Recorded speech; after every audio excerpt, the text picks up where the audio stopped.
I was massively frustrated. I was like, I should retire. Why am I playing cricket? What's the point if I can't score in these games and all Yeah, that? you were just accepted by everybody because of sheer talent. And then the coach is like, अरे ये लड़की कौन है? हैं? लड़की लोग का भी क्रिकेट होता है ऐसे? I was 8 and the oldest person playing there was 28. Wow. Okay. So my dad has never missed any of my game. I think that's the best satisfaction, right? The feeling that I got, I'm like, This this it. is what I'm meant to do. The knock that you had with Harman during the semi-finals. It was like actually she was possessed. Someone came on her and the way she was smacking it. Smriti Mandhana or Rohit Sharma? What did she tell you after you went back to the dressing room? That day the whole dressing room was crying. And you've spoken about mental health very openly. You know, it just gets bottled up and just gets worse and worse. And I'm wondering, why am I feeling the way I'm feeling? How do you find that light at the end of the tunnel? I've sensed it. And I know no one can unconvict me of that. Because I'm a big feeler. And unlock what truly makes a champion.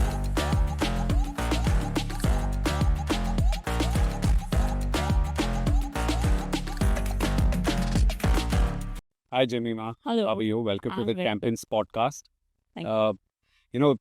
This podcast is pretty much about understanding a champion's mindset, drawing inspiration from their life, going through their journey, learning about their ups and downs, the discipline that they have, the partnership that they have, and picking up core values from their journey to see how all of us can get inspiration in our life and can apply those same principles and look to become better at whatever we do. You're a huge inspiration. I'm so glad that you're on the podcast today. Very excited to have this chat with you. Thank you, Sam. Yeah, I'm also looking forward to this. And thanks for having me here. Amazing. So I wanted to start off first by talking about your early life. Tell us a little bit about your family. How did you get into cricket? What was the main inspiration? And the moment where you felt like this brings me a lot of joy and I want to continue doing this. Yeah, firstly, for those who know me, I am someone who cannot sit quietly. I'm always up to some mischief or the other.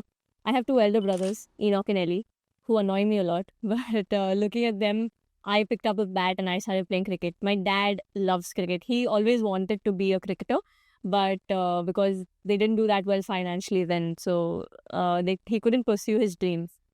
But then he was like, I don't want to stop my kids from playing. Yeah. And so that's how the journey started for us. So did you all have like evenings or weekends where you all would play cricket with your dad? Oh yeah, a lot. My brothers at that time, I was pretty young. When I started playing, I was around 3.5 where I got my grandfather. In fact, he gifted me a plastic bat. And that's how we started playing. And I used to play out with my brothers because we used to play out in the gully. What's the age gap between you and your brothers? So the oldest, Enoch, he is 3 years older to me. Okay. And Ellie is 2 years. So not too much. Great. So Yeah. pretty much all of Pretty your much the same, yeah. Nice. So cricket was a daily part of your... A daily part. And my dad used to train my brothers then. Okay. After like a few years. So Okay. then I started going for practices with them.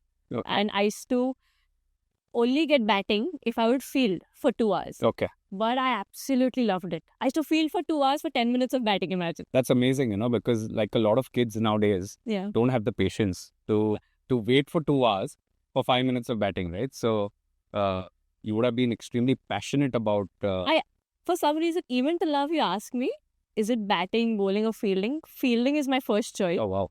Okay. I don't know why. I think that's me from bachpan se. I've always been that way. So I think You that... talk about fielding. I remember that catch of yours recently. Just you took it and then you had this expression saying, Yeah. oh, it's not in my... We'll come back to that later. But so do your parents remember the first time that you told them saying you wanted to come and bat with your brothers, come for coaching or come to the ground? I think it just happened. Like, it was never like, oh, I had to tell my parents. It was just like we used to go as a family. My mom used to feel a lot of times. They're like, we should just go as a family to the ground. And Yeah. my dad was more focused on Enoch and Ellie. Okay. Because at that time, I was too young also. But I used to just play because I loved the sport.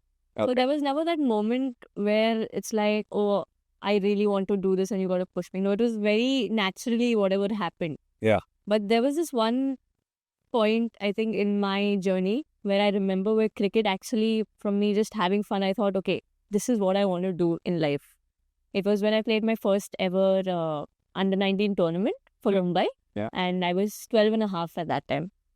And I remember in the first game, I think I got some 28 not out. And in the second game, I scored 81 not out. Wow. Okay. Yeah, and I mean, I played a lot of balls. I played like some 122 balls. So I got 81. But that's the most satisfying, actually. Yeah, and when I lifted the bat, then the feeling that I got, I'm like, This this is what I'm meant to do, Yeah. and this is what I want to do, and that's when I got absolutely serious about playing this. Yeah, but you must have been really good to get into under 19 at that age. You were what, 13 and a Yeah, half? 12. Yeah.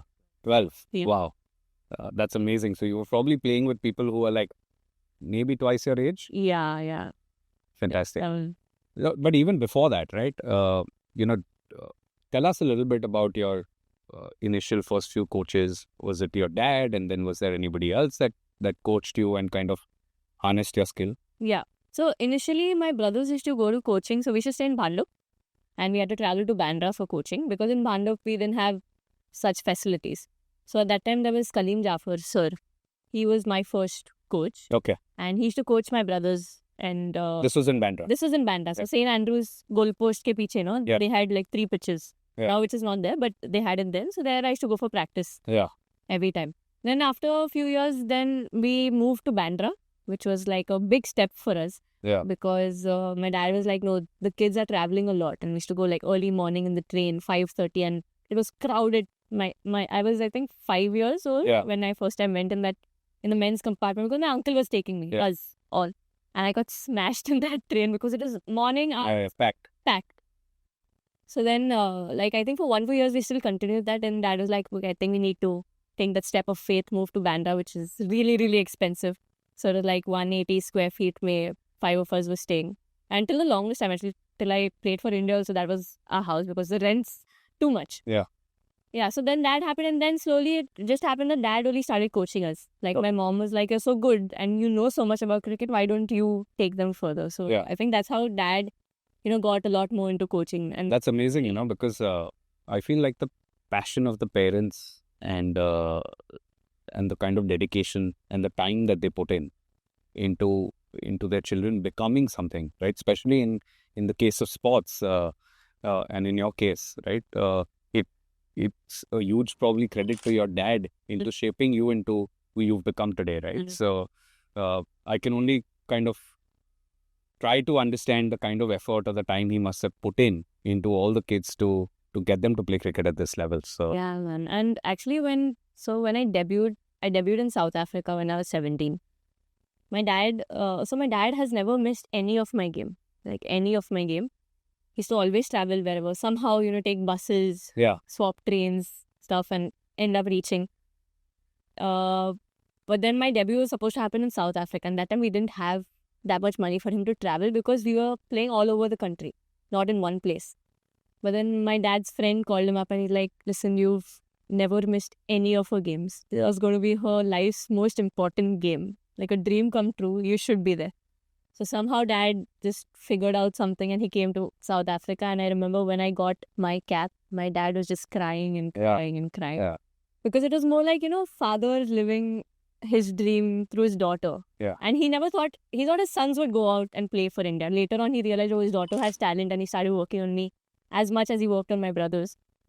But then that moment was like, he had given up cricket so many years ago. Yeah. But how God brought it back and that dream he had, it didn't die. Yeah. Somehow God made his daughter bring it to pass. And I was more emotional because it was more like my dad's dream than mine. Yeah, but I think that's the best satisfaction, right? To achieve something that your parents can feel that kind of pride and those kind of emotions. I think there's nothing satisfying for either a parent or a child to be able to achieve that.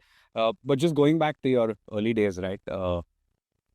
We've heard you were a gifted sports person. You played multiple sports, and Yeah. it's a known fact that you could have played for India, hockey or cricket.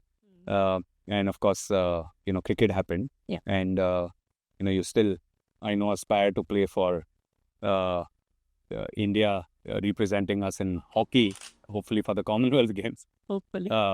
But tell us a little bit. I know you played basketball as well. Yeah. So were you just like, you loved playing sports and, were you just a natural at all of it, or? Like I said, I just have a lot of energy. Yeah. And I just have to use that energy somewhere. And sports was something I loved always. Yeah. I didn't enjoy watching as much as when I'm playing a sport. Yeah. Even if it was in lunch breaks, we used to eat our lunch fatafat and play, pakada pakadi or something. We used to do something like Yeah. where you're running or you're into some action kind of a thing. And basketball used to be also a PT period in our school. Yeah. And I really enjoyed it when we used to have it. I used to love, playing basketball. And then the coach identified that, okay, she's actually good. So he's like, you should come for training. Yeah. So I told my parents like, "Hey, please feel free, go, enjoy. Yeah. As long as you're using your energy, not troubling us at home, please go." To like that. But that's how basketball started. So before basketball, hockey it started. Hockey, when we moved from Bhandup to Bandra, our church pastor, so he was sports enthusiastic. So his daughter used to play hockey. He gave me a hockey stick. He's like, you go for hockey practice also. So I used to go early morning, 6:30 early. Durelos me I used to go. Okay. And St. Joseph's also had practices. Then I started playing for my schools. So that's how hockey also started, basketball, cricket. And then football ka kya hua tha ki they didn't have enough members in their football team to make the playing 11. So they're like, hockey se dal do udhar. So then, Yeah. that's how I ended up playing football. I was not that great. I decent. I could pass, hold the ball and all, but like not very gifted in football. Yeah. But I enjoyed it.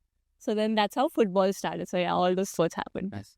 Do you have a first memory of the time you went to the ground to play and maybe you were probably the only girl there or just one of the few girls out there and dominated mostly by boys and do you remember any incident where a boy told you something and then you're like, okay, you know what, I'll let my bat talk. So any particular incident where you were just accepted by everybody because of sheer talent and not Yeah. not any gender discrimination on the field? Yeah, there was a time where there's this one club my brother used to go and play at, and he had got selected there. And at that time, there were no specific nets for girls. Yeah. But my dad wanted to give me exposure, and I was 8.5 by then. So my dad went and spoke to the coaches, said that, okay, my daughter plays, can you see her? So first they were a bit hesitant because only boys at that club, nobody else. Yeah. But they're like, okay, chalo, we'll see how it is. And I remember that time I was playing, and from the other side, so that was the seniors nets, like 19 plus people who used to play on the other side. So someone hit the ball and they were like, watch, because it was coming towards our net. So I put my hand on my head like that to like protect my head, and the ball came and hit my hand directly. And I started crying because season ball, for 8-year-olds. I started crying, and then the coach went to my brother and said, your parents are here, call them, I need to speak to them. So the coach is like, I think we'll have to stop Jemmy from coming because she's too young and also she's a girl. It's like more like a boy. And I was very sad. I was really sad because I was like, I just want to play cricket. Yeah. I just want to play cricket. So then my dad held my hand. He's like, no problem. We'll work hard. Don't worry. We'll come out of it and stuff like that. I said, okay. Then my dad kept taking my practice. And then it so happened one day I went to Shivaji Park to cheer for my brothers. Their school matches were on. So the coach of my brother's team came to dad and said, Ari, what are you doing here? There are going to be girls selections at Shivaji Park at 4. Go home, get your stuff and come. And then we were like, huh? लड़की लोग का भी cricket होता है ऐसे? Chilla and take a seat in the nets, girls. So then fatafat we went back, we came, dad holding my hand here, holding my Chotu kid bag in the other hand. We were walking towards the selection nets. And then all the girls, like, they had a small laugh like a small smirk on their face. Oh, she's so tiny kind of a thing. How old were you? I was 8. 8. Okay. And these are open selection. These Yeah. are no age group. Yeah. So my brother says, Dada, let her just... That time I was a bowler. Funny story. I was a bowler for it. I was a batter. So my brother's like, Dada, just let Jemmy bowl 1-2 balls. They'll understand. Karke. He told in his ears. So when first ball I bowled, that person left it. Second ball I bowled, she got bowled. Oh, wow. So both were like bang on line. Yeah. And Okay. then everyone was amazed. Like, because such a talented girl was bowling. So then I could see the selector like just writing the name and all that. And then we figured that, okay, maybe Your selection. Yeah. So then that happened and I got selected there. And it was a very big thing because I was 8 and the oldest person playing there was 28. Wow. Okay. So it was that kind of an age group. And then that happened and they used to have these under 10 tournaments for boys. Under 10 or under 12s. So the same pitch, that's KMCC. Yeah. Pitch, they were like, there's a boys team going, why don't we send Jemmy? Because she's the same age group. So I went and played that boys tournament. Okay. And in the semi-finals, I had that same club come there. And I played really well. Like I had few nice cover drive and all, batted really well. And then the coach is like, "Arey, ye ladki kaun hai?" And all the boys over there were like, "Sir, ye Ellie ki behan hai." The same one that you The said. same one, yeah. Yeah. So then that's when the coach after the match went to my parents and said, "See, we have under 12 selections. Send Jemmy. She's already selected." Nice. So then that was the entire thing. Yeah. No, that's fantastic. Also, I feel like, through everyone's growing up years, right? Anyways, those are the years that shape us as individuals. All our confidence, our anxiety, our insecurities, our self-belief all gets developed through those 10, 15 years of our life, right?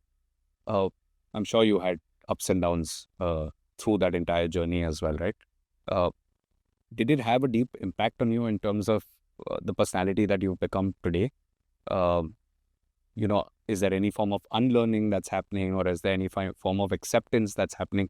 It's a little deep, Yeah. but would love to kind of understand, because I feel like, and you've spoken about mental health very openly. And I feel for a lot of the people that are watching, there's a lot of acceptance nowadays around mental health, around accepting the emotions that one goes through. But I feel a lot of the foundation of that happens through the early age Correct. of an individual. Is there any journey that you've experienced yourself, or is there any kind of work that you've done on yourself to get stronger and overcome certain emotions, or accept certain emotions, and also unlearn certain conditionings that we grow up with, etc.? So my question to you is, how does one become stronger as we mature and as we start doing better, feel more confident? Is there a certain level of introspection that happens in a champion's life which helps them realize and introspect their journey, reflect upon it, and then course correct things which make them even better as human beings and as champions that need to go out and deliver, right? So it's a lot of releasing the baggage that we've carried through our teens or early days. Yeah, I think if we talk about the early days, for me, growing up, I was a very, very shy kid. Like, I used to literally, if you go out for family functions, I used to hide behind my mom. I always wanted my mom to be around. But once I used to get comfortable with someone, then I was myself, like, fully. But then there came a moment in my life where me and my family and all our cousins, we'd gone out for a family vacation. We were all in the swimming pool. Okay. And right in front of me, my cousin's sister, who's like my best friend. Okay. I was very, very attached. We used to do everything together. She was right in front of me and she passed away drowning in a swimming pool. With you? Yeah, I mean, I was there. I saw her actually. Okay. So I was in the baby pool. I don't know how all the kids were in the baby pool. The parents were resting. So two people were watching over us. Two elders were watching over us. And so happened that one had to take one kid to the washroom. One just turned around. And suddenly I just, there was a dance floor on top of the pool. So my cousin from there calls me, Jemmy, Kezia was drowning. I'm like, what? And I'm also a kid. I was around 6 years old at that time. Okay. So I'm from the baby pool, I go to the bigger pool and the water's like way above my head. Because for me also it was very deep. So I'm trying to hold the pool and trying to help her. I had my swimming goggles on. By the time I saw her like literally drown in the swimming pool. And my brothers were that side, in the deeper side. So I was like, come for help. And by the time we brought her out, they did that pump thing. She vomited. Then they took her to the hospital. They took her to the first hospital. I think they didn't have something to give her. So from one hospital, they had to take her to the other hospital. And by then she passed away in the ambulance. And that was when my anxiety started creeping in and, kicking in, because I was so young. I didn't understand what it meant to lose someone. And that to me, seeing something like that happening.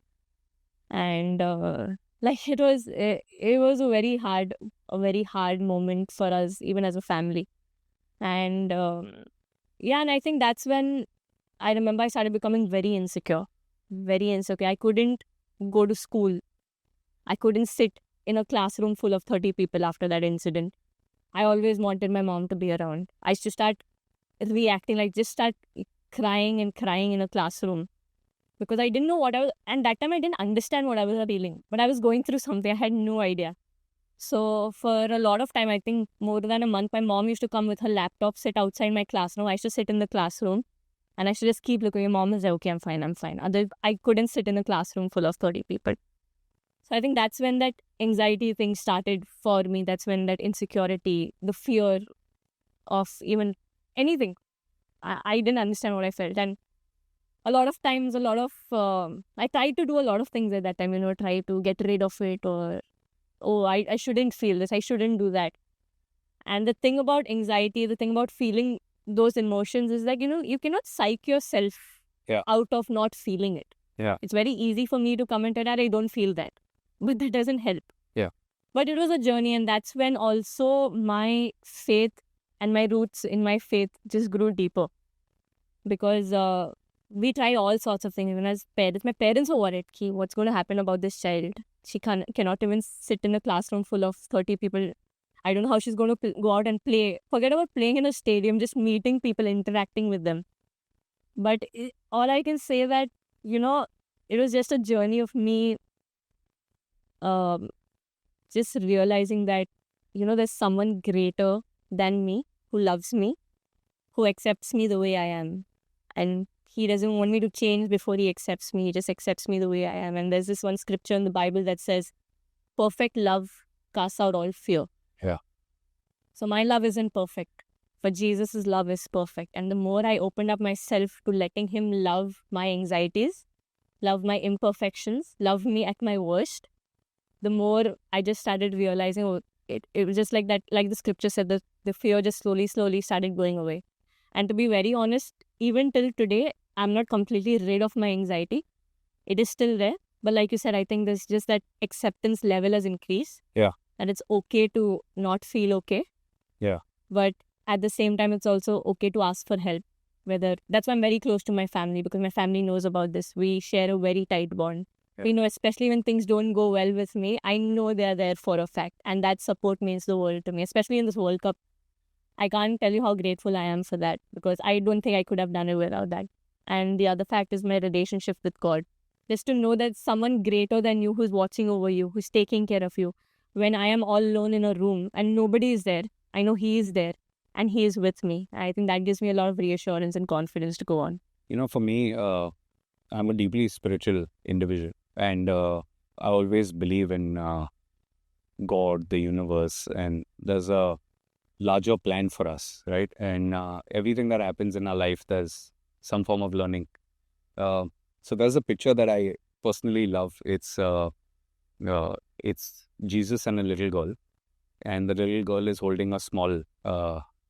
Jesus is holding a small teddy bear, and the girl is crying, saying, "God, I really want this." And behind his back, in his other hand, is a massive 10 times bigger teddy bear.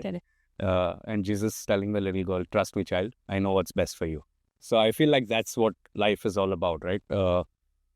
We go through a certain journey, highs and lows, but it's a certain learning that we have that makes us the people that we are. But the faith in knowing that whatever is happening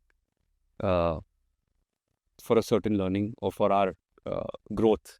I won't say for the best, because not all incidents that happen in our life are happening for the best, but it's happening with a plan to ensure that we grow in the right way. So, it's hearing you talk about all of this and also, watching your interview post the semi-final, where you spoke about the lows that you were going through coming into the tournament and not feeling your best and probably crying yourself to sleep, feeling low. And then what you spoke about growing up, the kind of trauma or the kind of griefs that you went through. But then on the other side, right, as a child, there's this energetic young girl that wants to play, is full of life, wants to go out. And again, as a grown-up adult, just looking at all your interviews, looking at your social media, there's just so much joy and full of life personality that you are, whether it's singing, dancing, enjoying with your teammates. How do you balance out both these personalities, right? Because sometimes A brings out the most happy, best part of your personality, and B can really sometimes Correct. get you into this dark hole that you've got to kind of climb out of. Is there any message that you have for people that feel the same way? And how do you find that light at the end of the tunnel? Yeah, I think this was also a battle for me because, you play sport and you play it at such a level, you can't let the opponents know what you're feeling. Yeah. And a lot of times, me trying to fake it in front of them, I started faking it with myself also. And things just gets bottled up, and just gets worse and worse. And I'm wondering, why am I feeling the way I'm feeling? Yeah.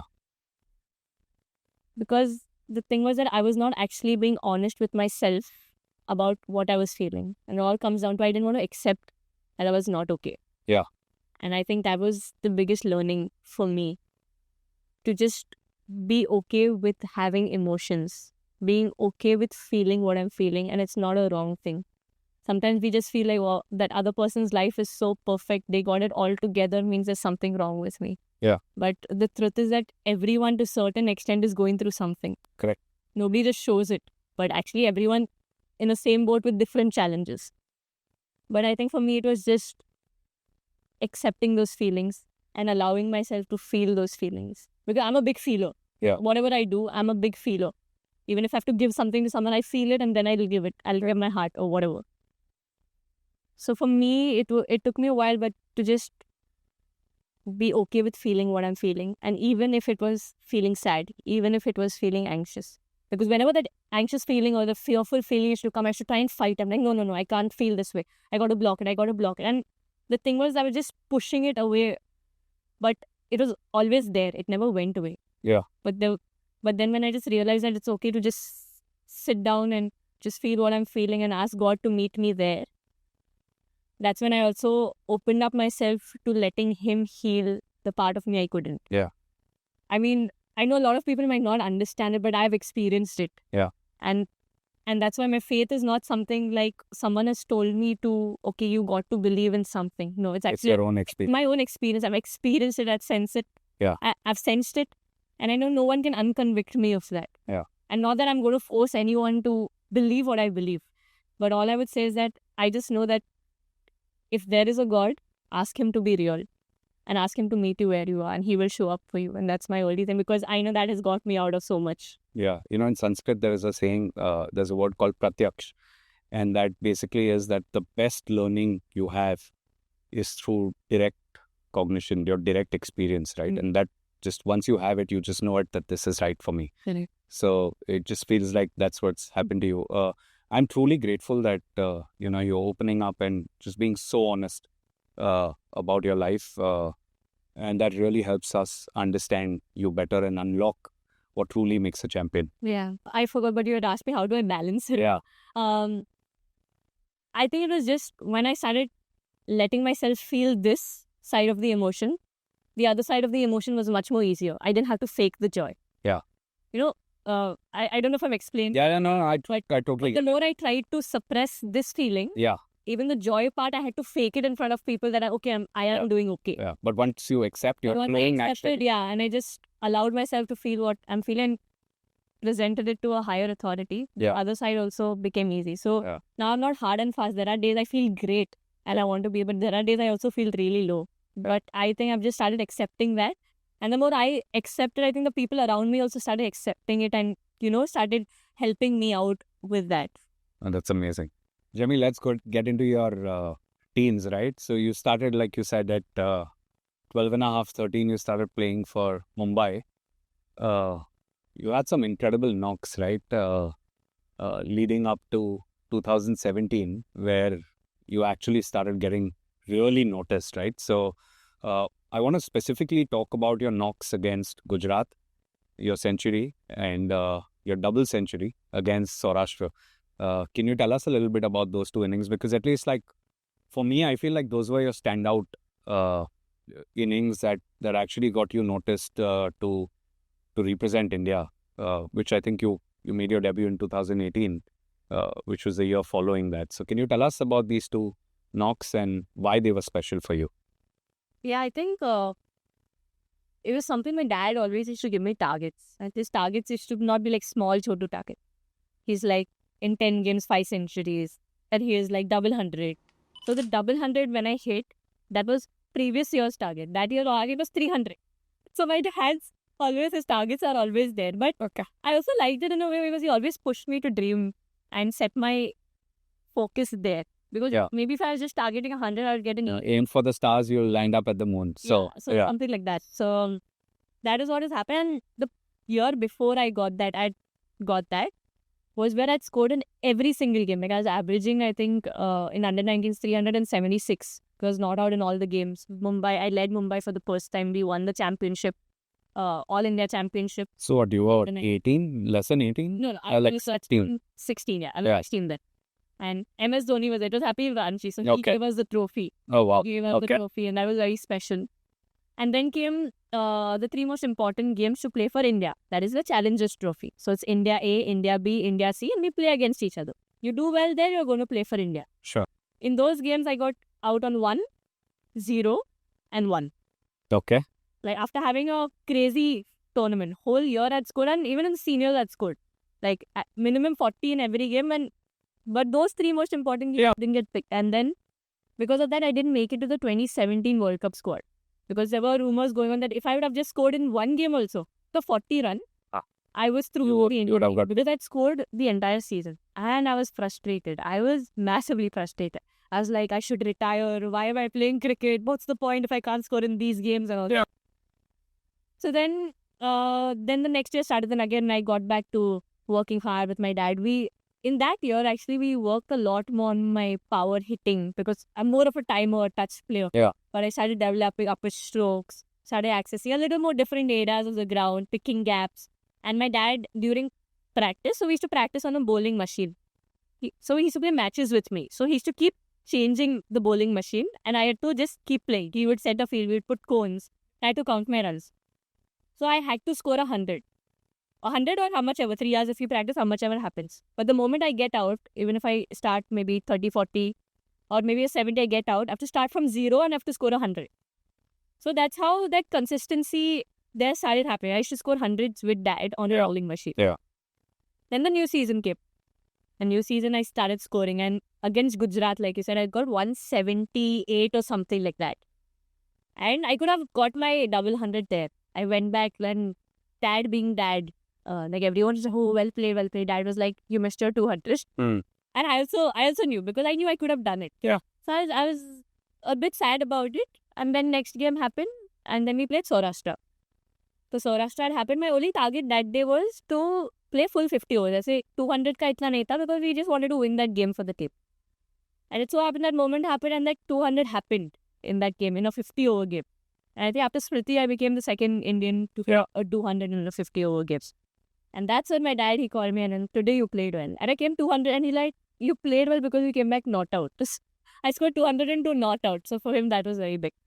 So that was kind of the turning point also, like you said, because it was just after the 2017 World Cup, which happened, where media started getting into women's cricket. Yeah.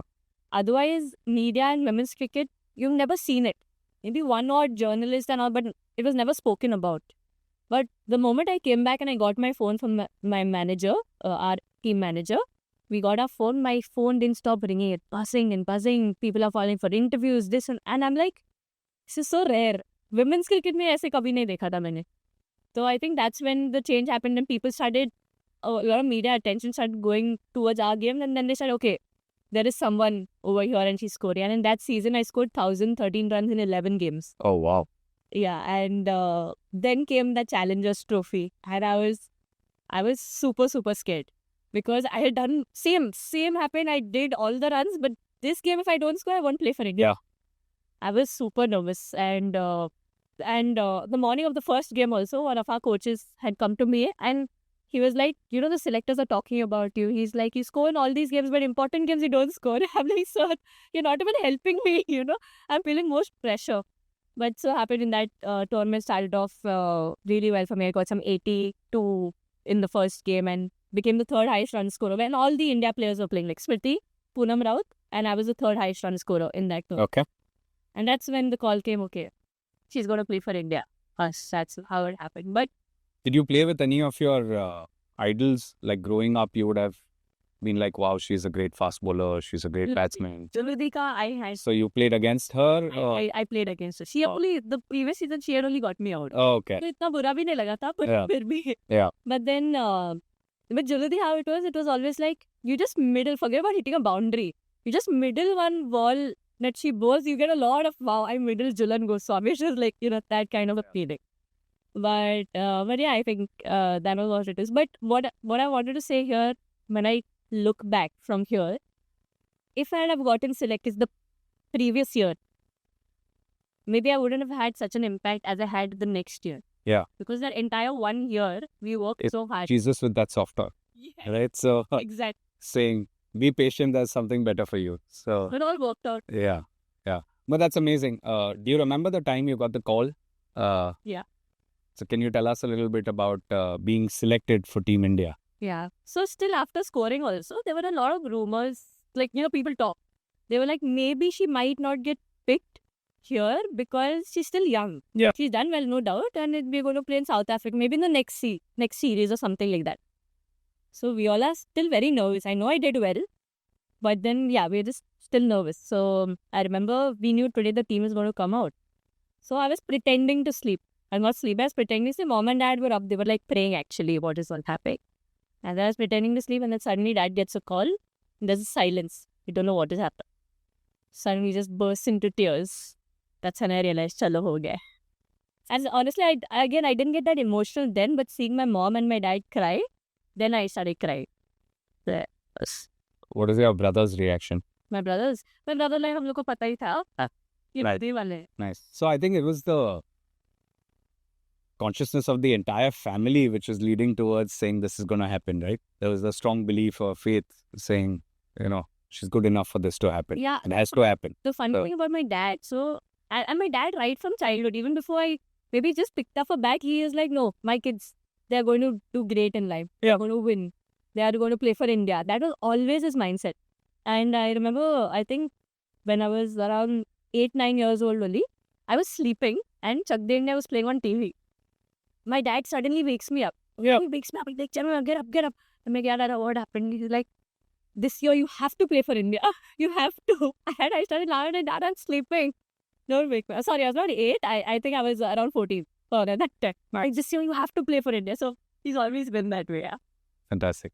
So tell us about your first game, right? And, tell us about the first few interactions with the friends that you made today, right? Was there anybody on that squad? How did the friendships happen? How did that bond develop over a period of time? Yeah. My first friend I made in the Indian team was actually Smriti. Because it so happened that we used to share rooms at that time. And we had a team manager, Trupti ma'am. Yeah. So she was our Mumbai team selector the previous year. So she knew me well. So on purpose, she had kept me with Smriti just because batters, they can share the same mindset. And she wanted me to, Smriti to teach me a lot of things and stuff and Yeah. make me grow and stuff. So there's So right. probably an age gap of like 4 or 5 years between you? Yeah, 4 years. Okay. Yeah. Then I remember walked in the hotel room and tried, and Smriti was already there. So my first ever, I've heard a lot about her, not interacted much with her before that. Just heard so much about her and how good she is. And everyone in Mumbai used to give an example, become like Smriti. See how focused she is on her game and everything. So I was like, yeah, I'll go. So I opened the room. I looked to the left side, all clothes everywhere. I said, okay, I'll keep my luggage this side. Look here, shoes, socks, everywhere. Okay. I tried and looked that side to the further end. Something clothes, something. So the room is fully messy. So I'm like, what should I do? And by then, Smriti was like, she had an iPad here, a cricket match going on here. She turns around and she's like, oh, hi, Jamie, how are you? And she starts a conversation. And we just click. We just start talking, means we soft talk. I can hear her also. And she also somehow ended up gelling up really well with me. So then that happened and we spoke, and then suddenly she turns and I see one Karan Johar movie playing on her screen. I'm like, you watch movies also? Yeah. And she got offended, like, I don't know what crime I did by questioning if she watched. She's like, "What do you mean? I do. I love watching movies." Yeah. Like, "Oh no. I just thought you always full day cricket and stuff like that." She's like, "No.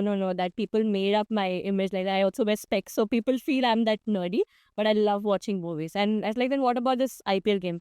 She's like, "अरे ये तो चल ही रहा था.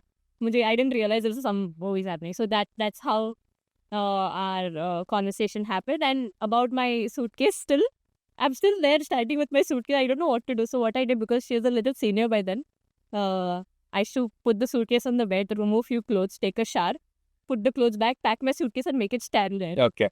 Then I think after 1-2 days, she realized that I'm doing that. She's like, Adi, you should have told me, I'll make place for you. She just pushed all the clothes that side and gave me some space. So yeah, that's how our bond started. No, that's a great story. 2018, you debut. 2025, this year, scored your 300s this year, right? So tell us about that journey. You've clearly become a name that every household knows. I think when it comes to cricket in India, if anybody has to name 3 cricketers in the women's squad today, I think 9 out of 10 people will name you, right? So you've done incredibly well. But it's taken a while to get your centuries going, right? So what is going through your mindset at that point? Because you're doing well. You can do better. There's just immense talent, so much potential, so much passion. But you're probably not getting what you desire or aspire to do. So tell me about your first century, right? How did you feel and what was going through your mind, right? And all the times that you didn't get before that. Is there a mindset difference, or it's just sometimes a combination of various other things that happen? Yeah. I think firstly, when I started off my career, I played a lot more T20s and ODI. In ODI, they're still in and out of the squad. And then we also had in and out of the squad means in the playing 11. But then we also played a lot more T20 because this is the first ODI World Cup I've played. But before this, I played 4 T20 World Cup. Yeah. So, I mean, the amount of T20 matches were a lot more compared to whenever I've played. So, first it started off like that. Then I started doing really well in T20s and I got my ODI chance. I did well initially. Then I had a little downfall. And then after that, we didn't play as many ODI games also. So, I never really got that. And then by the time I came back in the ODI squad again, I started batting at number 5. Which it was a little more different from my game because I was always an opener or a number 3 batter. But number 5 was very different because, sometimes you're a finisher or you get the middle overs to play. Right. So, I think for me to also, yes, I had talent also. And I did get a lot of opportunities. I think 4-5 where I've gotten starts and I couldn't make it. I got 50, 80s, 70s, 75s. But never was able to score it 200. Yeah. But also then it came to a point where I was also batting at number 5 where you don't get as much opportunities. Like maybe in 15 games you'll get 2 games where you get that or 1 game where you'll get that enough balls to play the entire entire match, like 50 over game. But then I think I remember before the first 100 it was bothering me. It was bothering me a lot. I've not yet got my 100. And there was a little pressure from the management also because we'd not done really well in the T20 World Cup that happened in Dubai. And then I just started thinking about it a lot. Like, why am I not able to score hundreds? As a kid, I used to score so many hundreds. I've been consistent. Not that it's not a part, I can't do it. I know I can do it. Why is it not happening? So I think at that time also I did speak to Smriti. I mean, she came and spoke to me and I was like, it's bothering me a lot, I told her. Yeah. She told me what you used to do as a kid. So she told me just write down 5-6 points and send me a picture, show me. And then, so I wrote down a few points. Like when I used to play for Mumbai, I knew I had to bat till the end for my team to win. And if I wouldn't bat, our team would lose. Because at that time, there were not many batters. Yeah. It was kind of, everyone used to rely on me. Then one more point was like, even if I should play dot balls, I knew I was Jemmy and I can recover at any time. Yeah. Otherwise, what used to happen now, because I've played so much T20s, In an ODI, suddenly going in and playing 5 dot balls, you feel, oh no, what is happening? I got to do something. Yeah. And I should lose my wicket. So I realized, oh, I should do that as a kid. Maybe there comes a time in an ODI game where you might play 5 consecutive dot balls. But you can just make it up. It's a matter of hitting 2 boundaries and you get that strike rate back. So I realized, and some few more points she made me. When I thought of it, I wrote. One more thing was Virat Kohli had inspired me a lot. It was during 2015 where, he was someone who's consistently scoring. And then I thought to myself, if he can do it, I can do it. And that's when even in the other 90s, my mindset was always like, okay, you can be consistent. It's not impossible to be. And if he can do it, I can do. So I started, working towards that consistency. So I wrote this few points before that game. I showed it to her. And then she's like, that's it. That's your answer. But you know what? I'll pause you there because this is such an important point. This is where, I keep saying that this podcast is all about drawing inspiration from the life of a champion and applying it to everybody's own life, right? And it's the point that you bring out, reflecting and knowing your own strengths, writing them down and strategizing on what you did, what you're good at, what you should continue doing is just so important. I feel a lot of times, a lot of us don't sit back, take a moment to pause and reflect. And if you do that, a lot of the times you find the solution yourself, right? Just by looking inwards. Otherwise, you're always looking at external validation. But if you look within, you'll get the answer 9 out of 10 times. That's no. Yeah. You say. Yeah. When you just sit with yourself, you know, okay, it's this. The answer is so simple a lot of times. Absolutely. And you've done it over and over again, right? So just pause, reflect, you'll get the answer and then move on, right? So it's thank you. That's a really valuable lesson. I think what I want to kind of ask you next is, you've achieved immense success. 2022 was a great year for, Indian cricket, especially the women's cricket was just phenomenal, with silver in the Commonwealth Games and Asian Games gold and, just you all did extremely, extremely well. And then you were doing, over the last few years, you've done so well. You've got picked and you're playing across the world. You're in the Women's Big Bash League and you're playing in the Caribbean and you're playing the 100 and you're in the IPL with one of the best franchises. So you're doing phenomenally well. You're playing for India at a very young age. You all have landed up doing something for women's cricket, which the generations before you all were kind of laying the foundation and were aspiring to do. But, I've got 2 young kids at home, daughter and a son. And, they're talking about women's cricket probably more than men's cricket, right? And that's a really, really good sign for the sport, for everybody that wants to play the sport. And I feel you all have been a great anchor in that change. With all the success, knowing that all of this is happening, you're doing well financially, you're getting known, fans are asking for photographs, autographs, there's a lot of recognition, there are a lot of interviews, podcasts, etc. How do you keep yourself grounded, right? A lot of us come from very humble backgrounds. We've seen the hardships of life, come up, achieved something with our hard work and got there. There can be a false arrogance that sets in. There can be that ego that pops in more often than not, saying, how can someone tell me this? I'm XYZ. Is there any message that you have around, how you've kept yourself grounded and just humility that probably an individual should have and what it means to you today? I think for me, I would say the biggest thing was my upbringing, the way my parents brought me up. Like I said, they always knew that all 3 of us are going to do great things in life. So my brother also, he is in Bollywood. He's worked on this Sayara movie. Music as a music assistant for Dun. My other brother's doing really well, like earning where he has his own business. He does videography, video editing and stuff. So you could say all of us are, by God's grace, very successful in what we're doing. And my parents always knew that. They always put that in us that we are born to do great things. But I think they always told us growing up that you will reach those heights. But it's very important to stay rooted and remember where you've come from.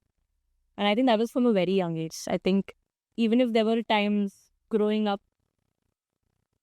where, you could feel that, that I'm getting proud or something, I think we were always corrected at that time, firstly. Yeah. And the first thing they always told us that what you have achieved is not you on your own. It's first, God has given you the talent and the grace to do it. Second, it's the people around you who has made you who you are today. Without them, you couldn't have been. Yeah. And then if you think about it, that's so true. If today I go to the MIG Cricket Club and I practice, and if our Mali is over there, the groundsman wouldn't every day go in the morning and roll the pitch at 7 a.m., I wouldn't have a pitch to practice at. Correct.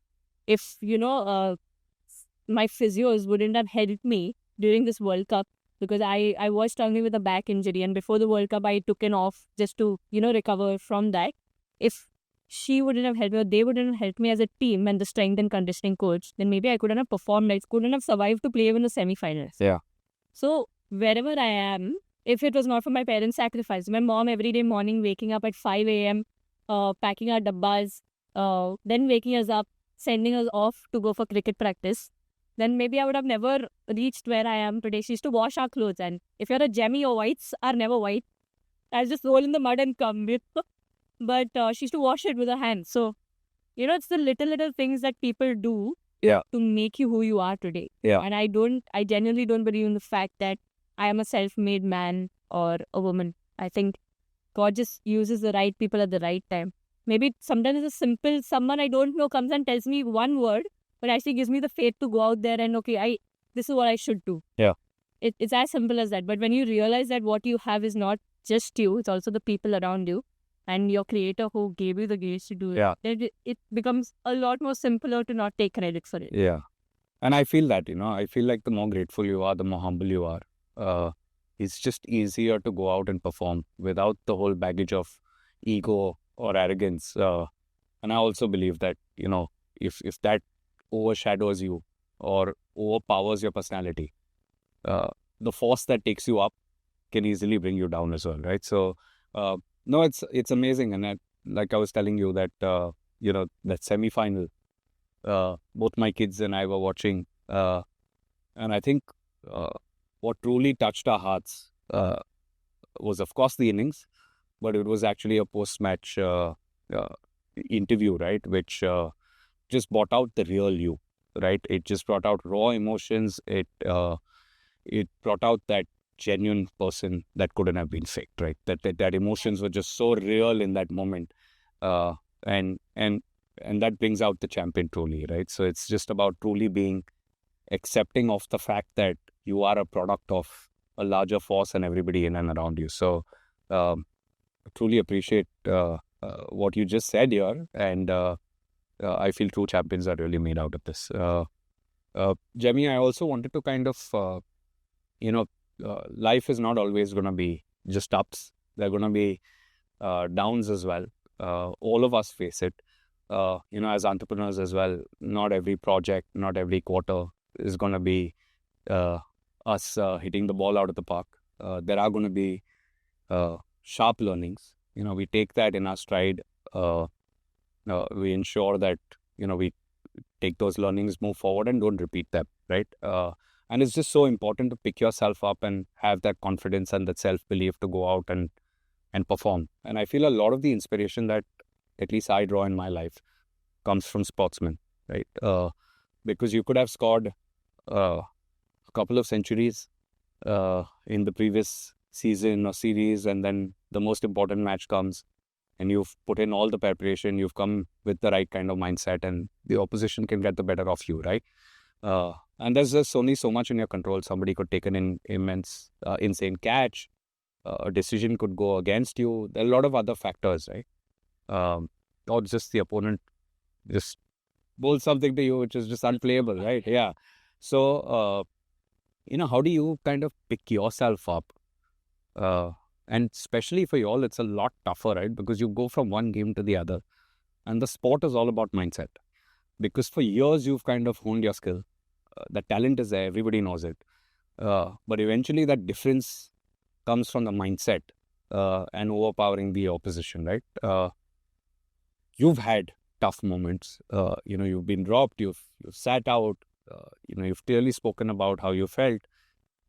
How does one pick themselves up, like especially in big games, right? Knowing that you're coming into a World Cup, you're not at your best, and then going out and performing. I think you probably got a 70 before your century on the previous game, and that's a big knock that gives you the confidence to actually then go out and score at 100. More Yeah. than the 127. It was that 77 or 78. I got that really gave me a lot. And it meant a lot to me because of just everything that happened. And then coming out, walking in at number 3, and I had to do it for the teams. Yeah. So how do you come out of these tough situations, right? What does one have to go through? Do you meditate? Do you listen to some music? Like, how do you get yourself when you're going onto the ground? Put all that baggage aside. Put all those insecurities, those dull moments behind you, and just step into the ground and bring the best out, right? What can all of us learn from that, right? How do we kind of pull ourselves up? Yeah, so this is what happened to me. I was dropped from the ODI squad in 2021 or 22. I was dropped from the ODI squad, and I remember after that I was coming back. No, I'm not talking about this World Cup. I was coming back into the team, and we were playing in South Africa, the World Cup. So after that World Cup, this was the T20 World Cup I was playing, and I was like, okay, last year I was dropped, now I'm come back in the team. And before that, South Africa World Cup, the World Cup that happened in South Africa, I remember I was going through a very rough patch with my scores. Yeah. Going out there trying, not scoring. I think we had an Australia series, 4 games, and I not got runs in those 4 games. Last game I sat out. Just they were backing me, but they wanted to give me a break because I was constantly getting, blows on my face. So then it happened, and we played domestic cricket. Over there I didn't score in Challengers Trophy, T20. And then Big Bash also happened around during that time. Played the Big Bash, I had no scores in that season. And I was so frustrated because it's like I'm doing everything. Yeah. But I'm walking in and it's not like a specific ball that was getting me out. I was just getting out randomly. Sometimes it was like one down the leg I flicked, they caught. And I was so frustrated. Or run out, or something or the other, or catch out. And Correct. when you're low on confidence also, you're not very sure about your shot. Or the momentum also doesn't flow in your favor. Yeah. And it was, if you count domestic Big Bash and that Australia series before heading into the World Cup, I had almost 15 games where I had no scores. And I was going through, again, I was very low. Very low because as a batter, all you need is runs. And I did have them, and I'm heading into a World Cup. And that's when Rishikesh Kanetkar sir, he was our coach. So I had a conversation with him. I told him, this is all I'm feeling. It's not that I'm not trying. I'm doing everything possible, but things are not happening. I don't know what to do. It's frustrating. So he told me one thing that stuck with me, and even till now it sticks with me, that helps me through these low times, is that you do what is in your control and you let go of the result and don't try to control it. A lot of our anxiety, a lot of my pressure comes from me trying to control the outcome. Correct. Which I can't. Like, I can't give a guarantee tomorrow that I will score. Because like you said, I might hit the best cover drive. Someone takes a brilliant catch out of nowhere. And that's cricket. Or there will be days I'll back the worst, but I'll end up scoring 100. Yeah. That's how the sport is. Yeah. But he said, focus on what's in your control. And that is your preparation. Work as hard as possible. In fact, work harder than everyone else. Correct. Hit the gym. Do your nutrition bit. Do your recovery bit. And once you know you've done all that you can in your control, then you trust God with His timing of when the outcome should come. Correct.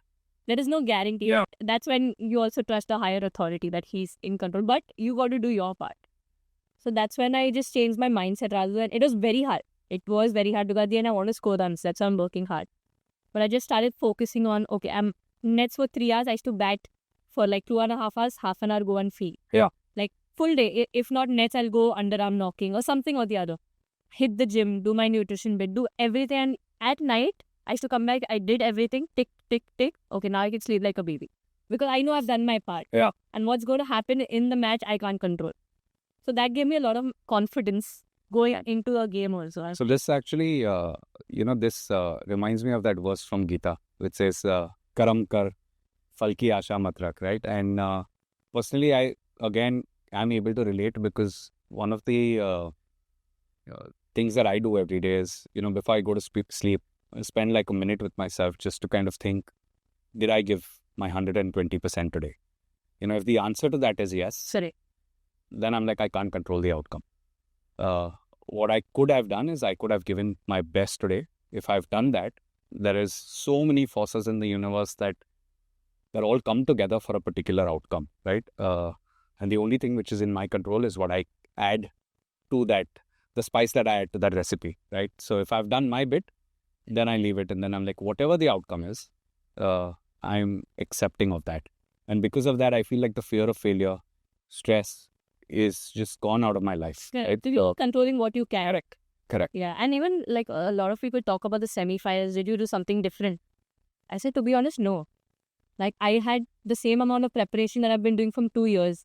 Like my net session, I try and make it as hard as possible. So we have our sidearm bhaiyas. Yeah. Kranti bhaiya and Sachin bhaiya. Yeah. Bowl with the stick.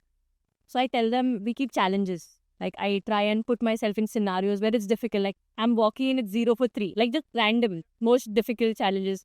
I'll try and bat on difficult pitches. And then even sometimes keep 6 balls, 16 ka target. Yeah. And I have to try and achieve them. Yeah. So I try to make it as hard as possible for me in the nets. And this has been from the time I had that conversation with Rishi. So from that time it's been there. Yeah. And even before the Australia game, I had the same preparation. Like I'll put myself, and with Australia, you got to take it on. Like they are such characters. If you let them dominate, they'll sit on your head. But if you want to do well against them, you got to dominate. Whether it's your body language, whether it's how you approach, how you walk in on the field, you got to have a certain mindset. And that's the only way to do well against them. So I did the same kind of preparation. But like you said, you just do the right things with the right intentions. And it just felt like everything that happened just happened for that moment for me to happen. And God chose me to be a part of that moment. That was amazing. And by the way, it's incredible knock, right? And it couldn't have come at a better time. Again, all comes back to, I think the universe knows what's the best possible timing to get you the, yeah. Yeah. In fact, you spoke about your, your mentors and your coach helping you through it. I have one story from my own life, right? My main investor, Harsh Jain, right? And we had a particular failure in one of the projects that we did. And, post my board meeting, I met him and I said, look, really sorry that we lost money on this project. And, I've done everything that I could. And I think we left no stone unturned, right? And he said something very motivating. He's like, think of your life like a sports person, right? Think about you being a top batsman that's going into the nets every single day, putting all the hard work, putting all the effort, doing all the right things, eating the right food, showing up on practice, sleeping well, and you're doing the grind continuously day in, day out. Then if you go on to the match and you get out on a duck, it's okay, right? Because you did everything possible. You did everything that you could. You got out today on a duck. Maybe you'll get out on a duck again tomorrow. So the day after that, you'll probably score a century, right? And you continue scoring centuries because you're preparing and you're doing the right work for that. And I think it's things like that that really stick and that can pull you up from a low moment. And I feel like any leader, mentor, etc. should take a learning from that. When somebody is down and out, that's the time they need the maximum motivation because they have the talent. It's just that direction needs to be there, which can give them that kind of faith and that energy to go out and kind of pick themselves and better themselves, right? So Jemmy, tell me, what is a day in the life of Jemimah Rodrigues? At home? Yeah, I mean, just like either when you're at home or when you're even on tour. Home has not been a lot lately. Okay. No, but yeah, when I'm at home, I think I wake up and I'll make my breakfast initially, or if mom's up, I'll... Waking is what time? It depends, it's not like too soon. Okay. It depends if I have a session. So if I have a session, maybe around 8ish, I'll wake up. I'll finish my strength session in the morning or practice in the morning, strength in the evening. So I'll have to balance them both.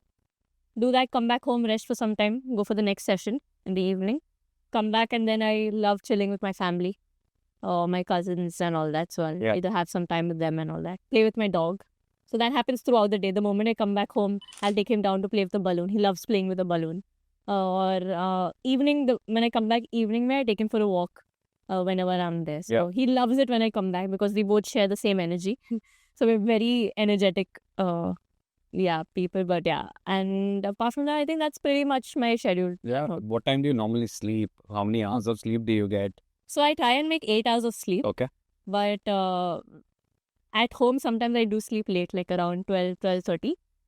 But if I'm having such a schedule, then usually I sleep at around 11:30ish. Generally, when you're on tour and big tournaments, Yeah. big games, is there a very strict discipline routine that you follow, or you kind of go easy on yourself? No. I think everyone follows a certain routine. Now it depends if we are playing night games or day games. Yeah. So if you're playing day games, usually I try and sleep by 10:30 Okay. on tour. Yeah. But if you're playing night games, after the night game, by the time we come to our hotel, it's already 12. Yeah. By the time I get sleep, it's around 2:33 because, there's so many lights, the buzz of the game and the rush you feel. Yeah.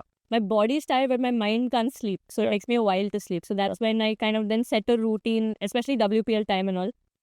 Like if at 3 I'm getting sleep, so I'll try to set the routine from 3, then I'll wake up a little later, 10:30, 11, and then the day goes about. So yeah. And do you feel like the food that you put into your system or the kind of content that you watch affects your output? Oh, 100%. Yeah. First, coming to food, I think it does. And lately, I've been starting to be more conscious about the food I'm eating. Yeah. In the sense, for me, I'm blessed that way. I burn whatever I eat, I burn. So it's not like a very strict diet I have, but I'm just trying to add a lot more veggies because I'm a hardcore non-vegetarian. I can eat meat, I can eat, and every meal has to have that. Yeah. And that's good for me. Yeah. That's where I get my protein from also. And I'm trying to add a few more salads Okay. to that, which is a little hard for me. Okay. But apart from that, that just making a slight shift in, adding a few more fruits in the morning along with the eggs and the toast that I eat. And then having my supplements. So I take creatine and glutamine Okay. in the morning. Take my multivitamin, and afternoon I'll take fish oil. And evening I'll have magnesium before I sleep, and again glutamine before I sleep. And generally, the last meal is at what time of the day? Last meal, so on tour I eat at around 7:30, 8ish. Yeah. But at home I eat a bit later because by the time I finish practice and come back home early, it's around 8:39 because of the traffic and everything. So I eat around that time then. I've realized personally that the food I eat and the amount of food that I eat affects the output that I have from a work 100%. standpoint. So, 100%. eating probably 1 or 2 meals a day, last meal being at least 5-6 hours before bedtime, just helps me actually be a lot more alert and aware the next day and It take a does. lot more strategic decisions than, rushed energy. It does make a lot of difference in how you are the next day because for me, when I'm on the field, my body gives a lot. It's like 120% every time. So when I come back, I'm fully drained. Yeah. So it also takes a lot for it to recover. My body takes a little more time to recover, and I've understood that lately. So then I'll try to add a lot more things that help my body. So you got to speak to someone who has the knowledge about it. Yeah. Because every body is different. Correct. And I try to add that a lot when I've found a lot of difference in my recovery. And I've been tracking it also, how I recover the next day. And that if I recover well, then everything else falls back into place. I'm able to hit the gym properly, able to put that much hours in training. But one day that shifts, everything shifts. I can't train as hard as possible because if you push out of not understanding what your body is feeling that day, there are more chances of injuries. And you're pushing out of a place where it's not ready to take it. Yeah. I think it makes a massive difference even on how sharp you are on that day. Correct. Do you meditate? I do. My meditation is more like my prayer time. Okay. So I can sit still for hours. Yeah. I can. But it's more like I am praying, I'm talking to God or just letting So it's him basically read. you're getting into a zone where you're connecting. Yeah, where I'm connecting. Or maybe read the Bible and stuff. But that's like my meditation. Yeah. Fantastic. Great. Just before we get to the fun rapid fire, right? I wanted to ask you one last question about partnership, right? I feel like for anything in life, for the best to come out of you, there's always a partnership you have with somebody or the other, Correct. right? If it's going through life with a partner, having a good life partner, early days, coaches, teachers, etc., mentors. But when you're on the field, right, it's all about the partner that you are Correct. batting with, especially when you're out there to perform and score runs as a batsman. So what's your, you've had multiple partnerships with some of the most talented women in your team, but the stand around, I mean, the knock that you had with Harman during the semi-finals was just an incredible partnership, right? And I feel like for you to achieve what you did, I also feel sometimes it's the other person's role is just so important True. for you to perform at the level that you did. It was an incredible innings at her end as well. She kind of anchored it for you to then go out and build on top of the that. way she accelerated from there. Yeah. And 160 plus runs is a huge partnership, right? And that partnership was pretty much the foundation of how the game got sealed. And then you had a lot of other partnerships Yeah. post her as well, which were very, very crucial in the game. But can you just tell us about the importance of a partnership and what, in order for you to be a good teammate, colleague, partner, how can one kind of bring out the best in the others, sometimes even being selfless about it? I think firstly, like you said, just imagine if Harman and I wouldn't have had that partnership, maybe I also wouldn't have got to that score. Yeah. Because we would have to build from another wicket, and there are many factors that have to come into picture.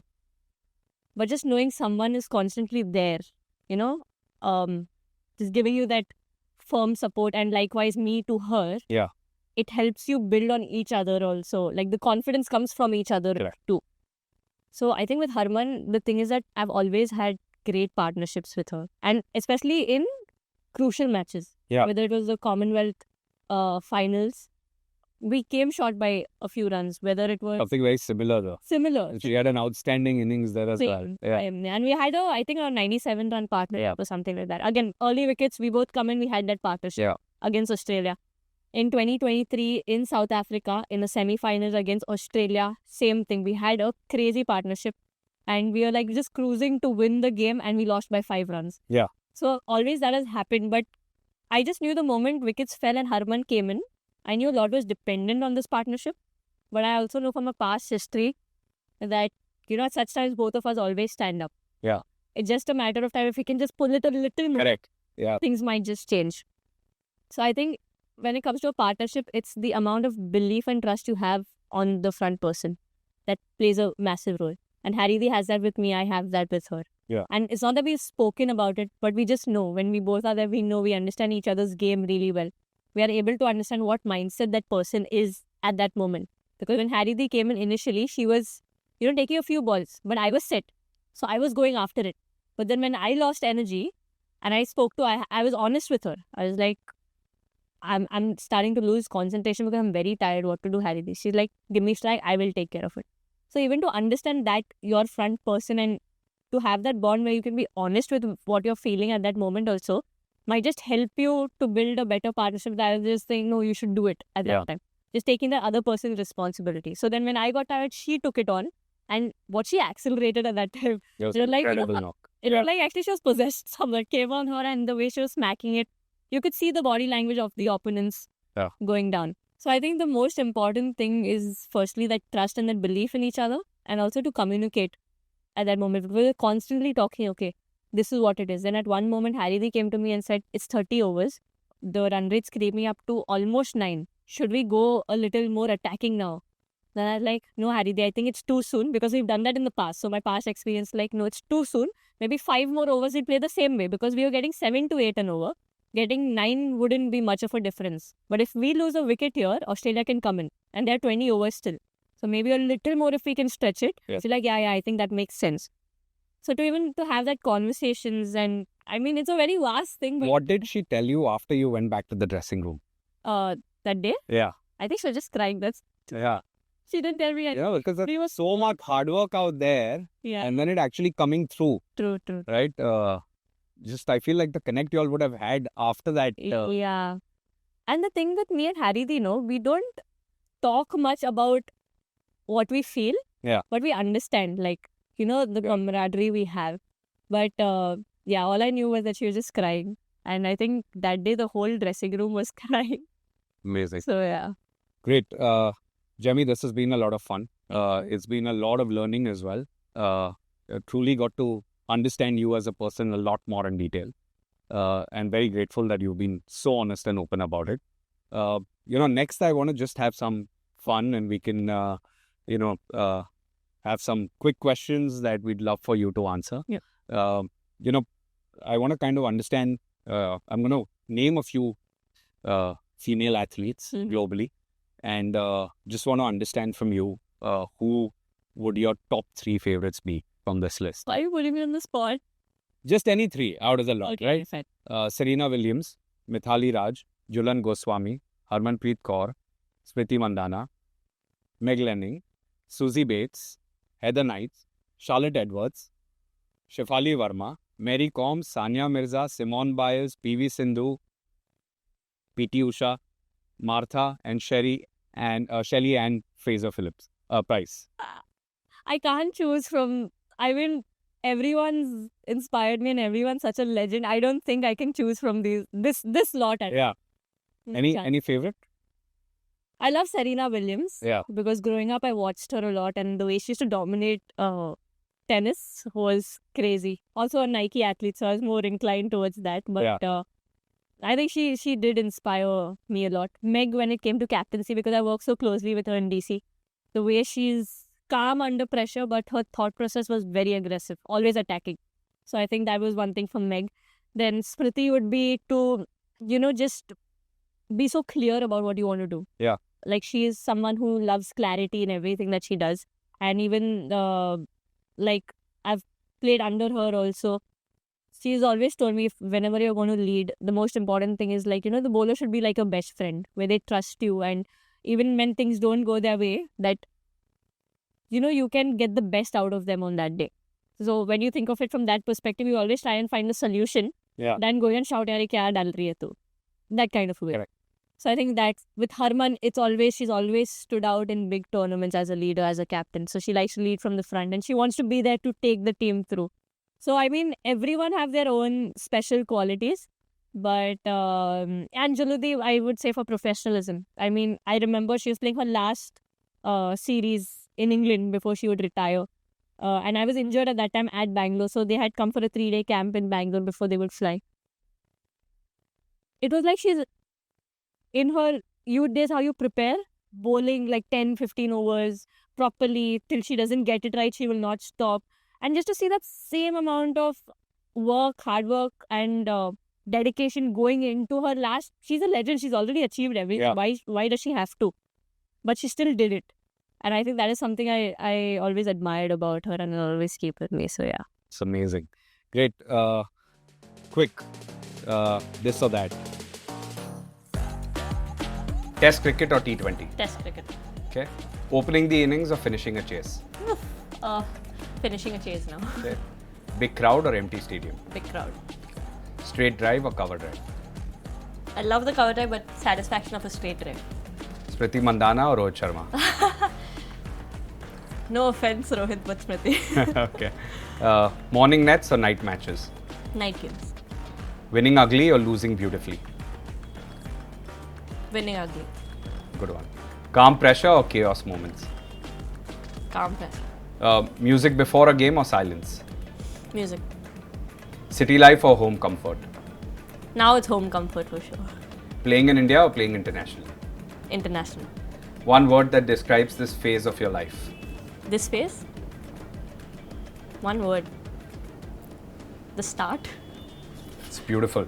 Thank you. It's been amazing having this Thank you so much, conversation with and I had a lot of fun chatting with you. Like I said, it just that we connected so well. It didn't feel like an interview. It just felt like two friends talking and wanting to know each other. So thank you for having me. It's been an absolute pleasure hosting you today. Thank you so much. And thank you for your time. Thank you.